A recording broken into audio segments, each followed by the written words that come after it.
सभी को नमस्कार। आज बसंत पंचमी है और माता सरस्वती जी का जन्मदिवस मानते हैं इस दिन। तो आज माता सरस्वती जी को नमन करते हुए आप सभी को बसंत पंचमी के पावन पर्व की बहुत बहुत शुभकामनाएं। और हम सरस्वती माता जी को नमन करते हुए आज स्टार्ट कर रहे हैं सॉल्युबिलिटी प्रोडक्ट के न्यूमेरिकल। तो इसमें क्वेश्चन नंबर 67 आपकी एनसीईआरटी बुक में दिया हुआ है। उसमें हमें क्या दिया है कि इसमें सिल्वर क्रोमेट का सॉल्युबिलिटी प्रोडक्ट कांस्टेंट दिया है। सिल्वर क्रोमेट का हमें सॉल्युबिलिटी प्रोडक्ट दिया है 1.1 इंटू 10⁻⁻12। हमको पता क्या करना है, पहले तो पता लगाना है कि इसकी सॉल्युबिलिटी क्या होगी, सिल्वर क्रोमेट की सॉल्युबिलिटी क्या होगी सॉल्यूशन के अंदर। दूसरा, उसमें जो हमारे आयन हैं कैटायन और एनायन, इनकी हमें मोलरिटी यानी कंसंट्रेशन भी पता लगानी है। तो कैसे पता लगाएंगे, तो इसके लिए मैंने आपके सामने कुछ फार्मूले लिख दिए हैं। यदि सॉल्ट हमारा 1:1 टाइप का होगा तो सॉल्युबिलिटी का फार्मूला है √Ksp, और यदि सॉल्ट हमारा 1:2 टाइप का होगा तो सॉल्युबिलिटी का फार्मूला है इसमें Ksp/4 पे पावर 1/3। अच्छा, तो यहाँ पर हम देख रहे हैं कि हमारा जो सॉल्ट है Ag2CrO4 ये 2:1 हो गया, यानी 1:2 या 2:1 एक ही बात है। तो ये हमारा 2:1 हो गया। तो यहाँ हमारा फार्मूला क्या लगने वाला है, फार्मूला लगेगा हमारा सॉल्युबिलिटी इक्वल टू, ऐसे लिख लो, Ksp/4 पे पावर 1/3। अब देखिए Ksp की वैल्यू कितनी है, ये वैल्यू हमारी है 1.1 इंटू 10⁻⁻12 अपॉन 4 और पावर 1/3। तो हम क्या करेंगे कि 1/3 पावर है तो यहाँ 12 है, तो मैं एक काम करूँगा, इसको 1.1 के बाद में 2 जीरो ला लेता हूँ इंटू 10⁻⁻12। अब मैं यहाँ से इसे हटाऊँ डेसिमल, तो क्या हो जाएगा, ये पावर हमारी बन जाएगी अब 15 पावर होगी हमारी ये।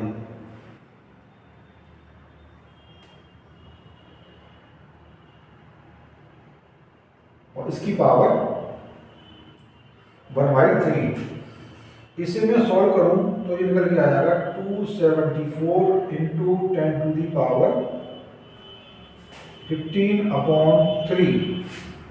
तो ये निकल के आ गया हमारा 10⁻⁻के, दिख रहा है क्या, या नहीं दिख रहा नीचे,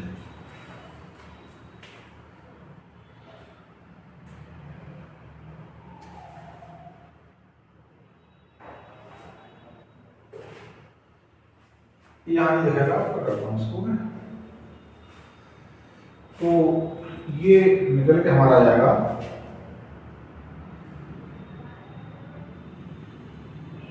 6.5 इंटू 10⁻15 में तो हो जाएंगे -5। ये निकल के आएगी हमारी सॉल्युबिलिटी। अब करना क्या है हमको, अब निकालिए कंसंट्रेशन ऑफ, इसकी हमें मोलरिटी निकालनी है। तो इसके लिए जरा देखें हम पहले कि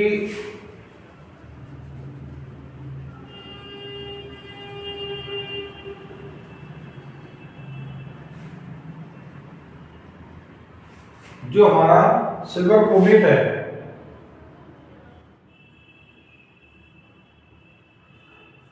ये कुछ इस तरह आयनाइज हुआ। अब मान लीजिए इसकी सॉल्युबिलिटी S है तो ये S और ये भी S हो गया, यहाँ 2S हो जाएगा, क्यों 2Ag है। तो हम कह सकते हैं कि जो Ag की सॉल्युबिलिटी या मोलरिटी कितनी है, 2S है। और हमने S की वैल्यू क्या निकाली अभी हमने 6.5 इंटू 10⁻⁻⁵ इसे सॉल्व कर लेंगे तो हमारा आंसर करके आ जाएगा। 2 5 या 10, 2 6 या 12, ये निकल के आ गया 10⁻⁻⁵, या चाहो तो लो 1.3 इंटू 10⁻⁻⁴, ये निकल के आ गई हमारी इसकी कंसंट्रेशन। और यदि हम निकालना चाहें CrO4 की मोलरिटी, तो ये हमारी क्या होती है S के इक्वल, और S की वैल्यू अभी हम निकाल चुके हैं ऊपर, यानी कितनी आएगी ये 6.5 इंटू 10⁻⁻⁵।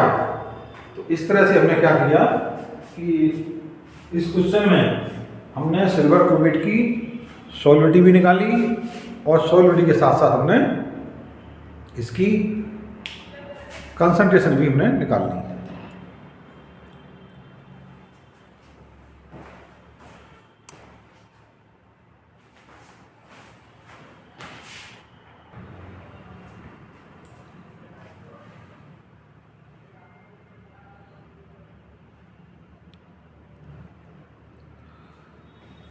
क्वेश्चन नंबर 69 पे आते हैं। ये क्वेश्चन ये कह रहा है कि सोडियम आयोडाइड इसका सॉल्यूशन है। मान लो इसका वॉल्यूम VmL है और इसकी कंसंट्रेशन है वो कितनी है, वो है 0.002 m। दूसरा, ऐसे ही कॉपर क्रोमेट का भी सॉल्यूशन है, इसकी भी उतनी ही वॉल्यूम उतना ही है इसका भी, और कंसंट्रेशन भी उतनी है, यानी 0.002 m। अब वो कहते हैं इन दोनों को मिक्स कर दिया जाए। इन दोनों को मिक्स करेंगे तो क्या होगा, सोडियम क्रोमेट बनेगा और कॉपर आयोडाइड बनेगा। तो यहाँ पर मिक्स कर दिया मैंने, वॉल्यूम अब कितना हो गया V, और V कितना हो गया 2V हो गया।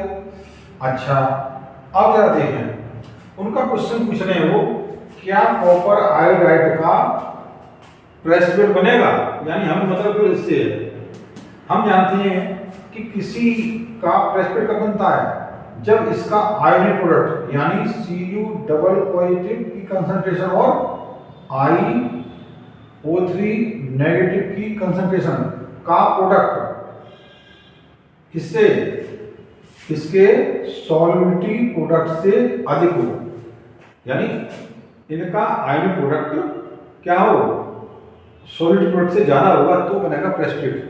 और हमको केस दे रखा है इतना, यानी यदि आयनिक प्रोडक्ट की वैल्यू इससे ज्यादा निकल जाएगी तो बनेगा प्रेसिपिटेट, और कम आएगी तो नहीं बनेगा, ठीक है ना। तो उन्होंने पूछा कि क्या इसका प्रेसिपिटेट बनेगा, तो हम क्या करेंगे, हम पहले क्या करेंगे, दोनों आयन की कंसंट्रेशन निकालेंगे। किसी निकालेंगे Cu की और आयोडाइड की।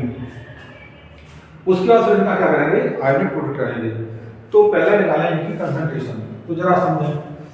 तो मैं NaIO3 से केवल यहाँ पर मैं iO3 नेगेटिव इसकी कंसंट्रेशन ले रहा हूँ, ठीक है ना, और यहाँ से मैं केवल Cu, ये ऐसे करके, क्योंकि इसके अंदर हमें iO3 नेगेटिव और Cu डबल पॉजिटिव, ठीक है ना। अब जरा देखें, तो हमें क्वेश्चन में क्या दिया है कि पहले जब VmL सॉल्यूशन है उसमें iO3 नेगेटिव आयन की कंसंट्रेशन इतनी है, लेकिन हमें तो जब मिक्सचर बन जाता है उसके बाद निकालेंगे कंसंट्रेशन। तो कैसे निकालेंगे, एक फार्मूला पढ़ा था आपने, M1V1 = M2V2। तो जरा लेते हैं पहले इसके लिए। तो M1 कितना है इसका 0.002 m, V कितना है into V = M2, यानी यहाँ मिक्सचर में। तो यहाँ में हमें फाइंड करना है, ये तो फाइंड करना है इसका, और वॉल्यूम कितना है इसका into 2V। तो हम कह सकते हैं कि iO2 की कंसंट्रेशन हो जाएगी 0.002 mV/2V। V से भी कैंसिल हो गया, यानी कितनी हो जाएगी हमारी ये निकल के आ गई हमारी, दिख रहा है क्या, दिख रहा है, ये निकल के आ गई हमारी IO3 नेगेटिव आयन की कंसंट्रेशन निकल गई हमारी 0.002 m/2, या मैं कह सकता हूँ ये हो गया 2 × 10⁻³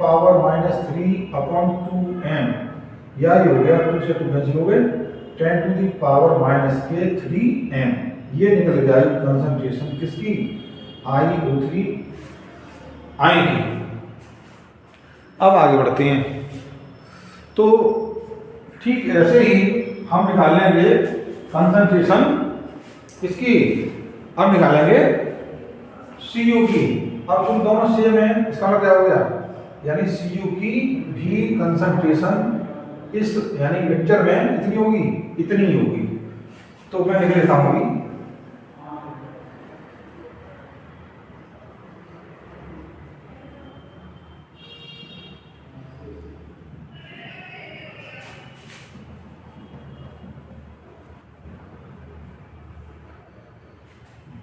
तो हमने देखा कि अभी निकाला मैंने IO3 नेगेटिव आयन की मिक्सचर में जो कंसंट्रेशन है वो 10⁻³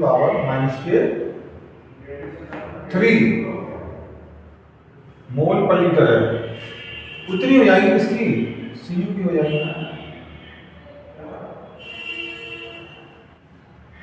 अच्छा, अब आते हैं इसके लिए, तो ये क्या है, CuiO3 होल ट्वाइस, तो इसका आयोडाइजेशन कैसे होगा, Cu double positive plus IO3 कितने हो जाएंगे, ये हो जाएंगे ट्वाइस है तो 2 हो जाएंगे, 2, यानी मैं कह सकता हूं 2। तो अब मैं निकालूंगा इनका आयन प्रोडक्ट क्या जाएगा, यानी Cu double positive into IO3 negative फिर इंटू IO3 नेगेटिव, ये दो आ रहे हैं। तो ये वैल्यू कितनी आएगी, इसकी वैल्यू कितनी है 10⁻³ इसकी वैल्यू कितनी है 10⁻³, इसकी वैल्यू कितनी है 10⁻³। तो इस तरह से ये हमारा निकल के आया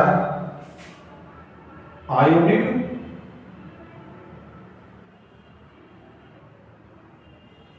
प्रोडक्ट ऑफ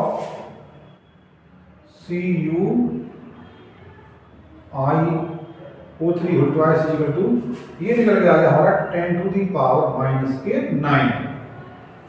अच्छा, और KSP कितना हमारा, ये दिया है KSP, ये -8 है। इसका क्या हो गया कि जो हमारा आयोनिक प्रोडक्ट है वो लेस देन है किससे, KSP से, इसलिए क्या होगा प्रेसिपिटेट नहीं बनेगा, नो पीपीटी।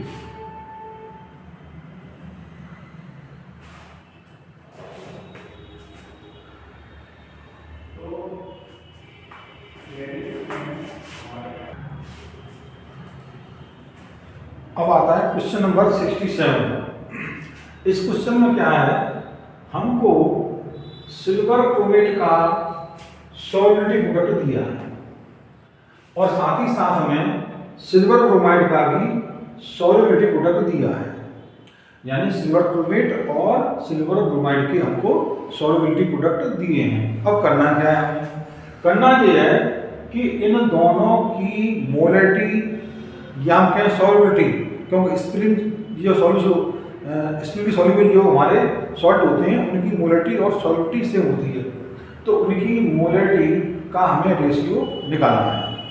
तो ये कैसे निकालना हमारा, यानी हमें सिल्वर क्रोमेट की मोलरिटी और सिल्वर ब्रोमाइड की मोलरिटी का रेशियो निकालना है। तो पहले क्या करेंगे, पहले हम इसकी हेल्प से पहले निकाल लेंगे सिल्वर क्रोमेट का मोलरिटी, उसके बाद इसकी हेल्प क्या करेंगे, हम निकाल लेंगे मोलैरिटी किसकी, सिल्वर ब्रोमाइड की, ठीक है ना। बाद में दोनों को डिवाइड करते हैं कि हमारा आंसर निकल के आ जाएगा। तो चलिए स्टार्ट करते हैं पहले। तो स्टार्ट करते हैं सबसे पहले हम सिल्वर क्रोमेट की सॉल्युबिलिटी, यहाँ E2 होगा, ठीक है ना। तो ये 2:1 हो गया।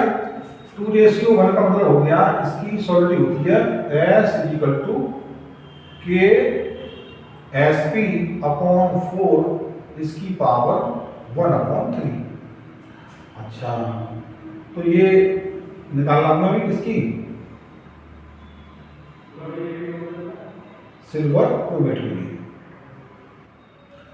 इसकी दी हमें सॉल्युबिलिटी दिया इसका 1.1 × 10⁻⁻12/4 इसकी पावर 3। ये हमने सॉल्व किया था थोड़ी देर पहले। तो ये वैल्यू हमारी आती है 6.5 × 10⁻⁻5। ये निकल के वैल्यू आ गई हमारी किसकी, सिल्वर क्रोमेट की। अब निकालना मोलैरिटी ऑफ सिल्वर ब्रोमाइड।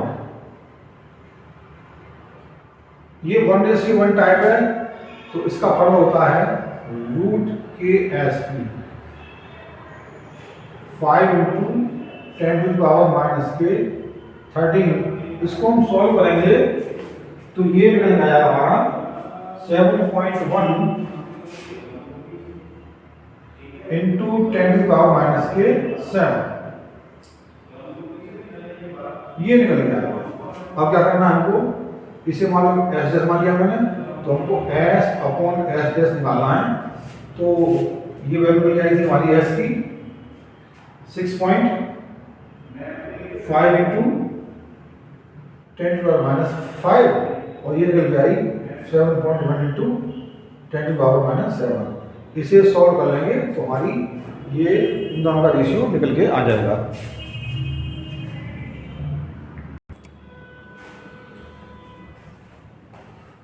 अब आता है क्वेश्चन नंबर 71। इसमें वो ये कह रहे हैं कि फेरस सल्फेट का सॉल्यूशन है और सोडियम सल्फाइड का सॉल्यूशन है। अब क्या करना है, इन दोनों को मिक्स करो। यानी क्या किया हमने, FeSO4 NO2S। तो क्या हुआ, FeS बनेगा और साथ में सोडियम सल्फेट बनेगा।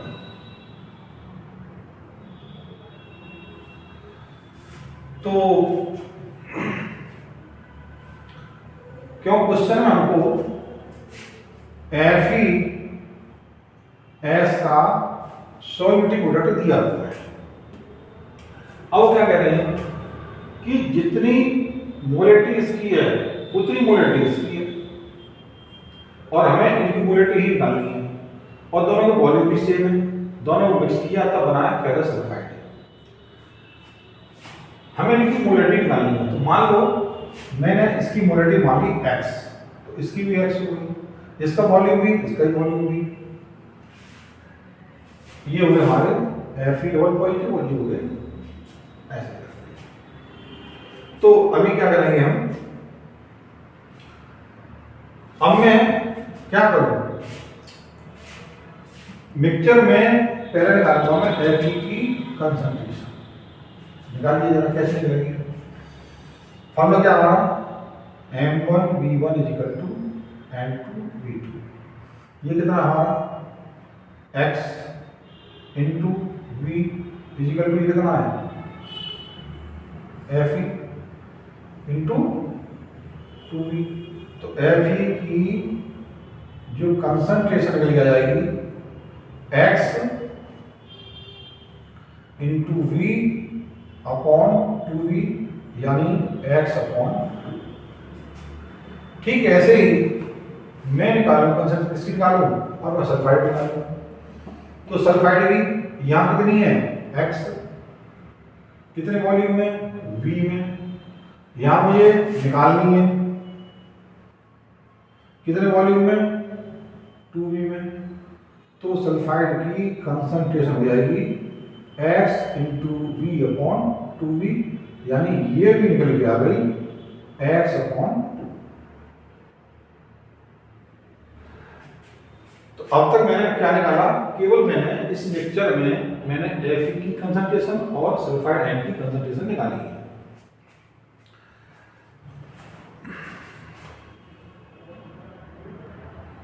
अब आगे देखते हैं। तो FeS ये हो गया हमारा Fe double positive plus sulphide double negative. तो इसका केस भी क्या हो जाएगा, इसका केस भी हो जाएगा Fe की कंसंट्रेशन इनटू सल्फाइड आयन की कंसंट्रेशन। ये वैल्यू हमको दी हुई है 6.3 इंटू 10 की पावर माइनस के 18। ये अभी हमने निकाली x/2, ये निकाली मैंने x/2, तो ये हो गया 6.3 into 10 to the power 18 equal to X square upon 4। या मैं ये कहूँ एक्स स्क्वायर की हो जाएगा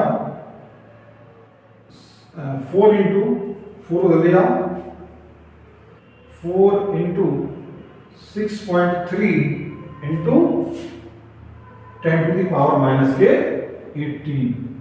और इसको हम सॉल्व कर लेंगे तो लास्ट में हम x की वैल्यू निकाल लेंगे और हमें यही निकालना था।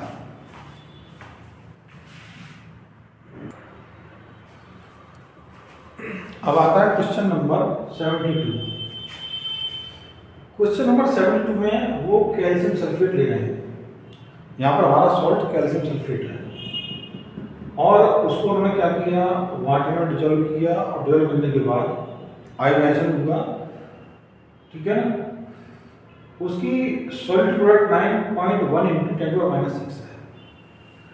वो पूछ रहे हैं कि हम 1 ग्राम कैल्शियम सल्फेट को डिजोल्व करें वाटर में, ठीक है ना, तो कितना वॉल्यूम होगा इस कंडीशन में, हमें वॉल्यूम चाहिए। तो एक काम करते हैं, सबसे पहले क्या करें, पहले इसकी निकालें सॉल्युबिलिटी। तो ये 1:1 टाइप का है तो सॉल्युबिलिटी कितनी जाएगी इसकी, √KS। अच्छा, ये वैल्यू कितनी हमारी 9.1 इंटू 10⁻⁶ है। इससे हमारी जो सॉल्युबिलिटी निकल आ गई हमारी, ये निकल के आ गई लगभग 10 टू दी पावर -3 मोल पर लीटर। ये निकल जाएगी मोल पर लीटर में। अब मैं क्या करूं, यदि मैं इसे ग्राम पर लीटर में निकालना चाहूं तो क्या करना पड़ेगा, मुझे इसके मोलर मास का मल्टीप्लाई करना पड़ेगा। तो कैल्शियम सल्फेट का जो मोलर मास होता है वो है हमारा 40 प्लस 32 प्लस 16 इंटू 4। इसे सॉल्व करना, ये 136 निकल आना चाहिए। तो मैं 136 से इसको मल्टीप्लाई करूंगा तो ये निकल के आ जाएगा इतने ग्राम पर लीटर।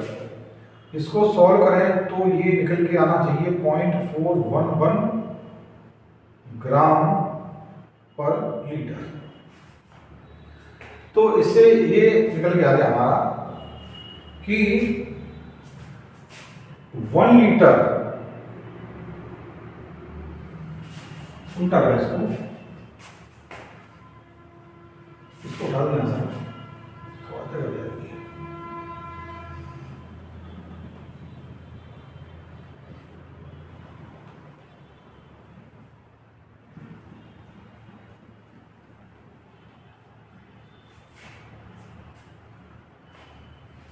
जीरो पॉइंट हम कह सकते हैं 0.411 ग्राम जो कैल्शियम सल्फेट है वो डिजोल्व है कितने में, 1 लीटर में। हमें क्या करना है, हमें पता लगाना है कि 1 ग्राम कितने वॉल्यूम में डिजोल्व होगा। तो क्या करना पड़ेगा हमको, हम क्या करेंगे 1 में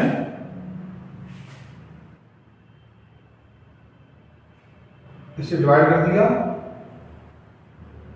तो जो भी निकल के आया है वही आप आंसर, ठीक है। तो इस तरह से हमने क्या किया, वॉल्यूम पता लगा लिया और परिणाम कैल्शियम सल्फेट को डिजोल्व करने पर